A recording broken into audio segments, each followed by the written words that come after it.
Hi there, my name's Simon Lucas. I'm the editor of sound-advice.online, and today I wanted to talk to you about the new Ruark MR1 Mark III desktop powered stereo speaker system.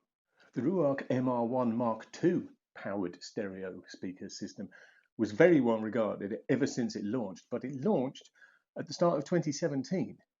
So I think we can agree a replacement is probably overdue. The replacement is here. It's called Mark III, naturally enough. And at a glance, it might seem that very little has happened in the 8.5 years since the Mark II launched. But if we look a little closer, we'll see that actually plenty has changed. It's just not as obvious as it might be. Now, I will concede that on the outside, the changes are minor. The cabinet is still really nicely curved and handcrafted, still available in this walnut real wood veneer or a charcoal grey lacquer as an alternative. But now it is slightly beveled around where the slate grey cloth grille fits. And the cabinet is actually bigger in every dimension by about this much. It's this much taller, that much wider, and about that much deeper. That means the internal capacity now is approaching 2 litres, which is a useful increase on the Mark II.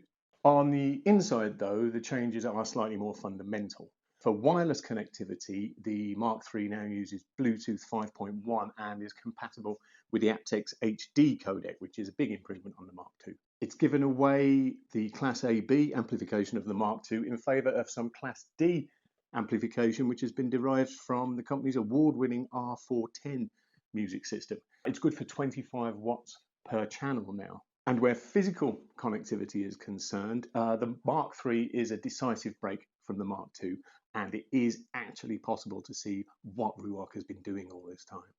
But no matter how you get your audio information on board here, it's amplified to the tune of 25 watts per channel, as I say, and then is delivered by an array that consists of a 20mm silk dome tweeter above an 85mm NS Plus mid-bass driver per speaker, and that's reinforced by a downward venting bass reflex port, which means it's always at the ideal distance from a fixed boundary and offers a fair amount of low frequency reinforcement. I've discussed the sound of the Ruark MR1 Mark III at sound-advice.online, and I will concede, gone on and on.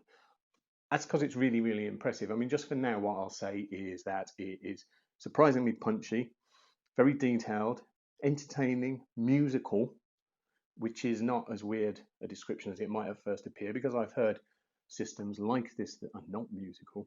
It's really got loads to recommend it, just like the MR2 did back in the day. As far as controlling your MR1 Mark III is concerned, you have 2 options.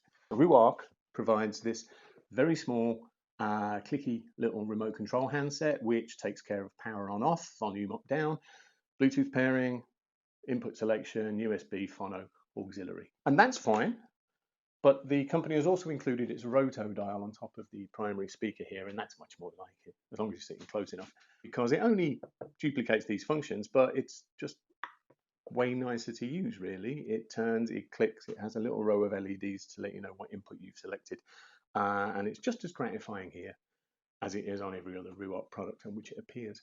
So 8.5 years, it's a long time to end up with a product that, to all intents and purposes, is visually identical to the products it replaces. But I can assure you that Ruark has not been sitting on its hands here. The MR1 Mark II was a class leader for the majority of the 8.5 years that it was in production.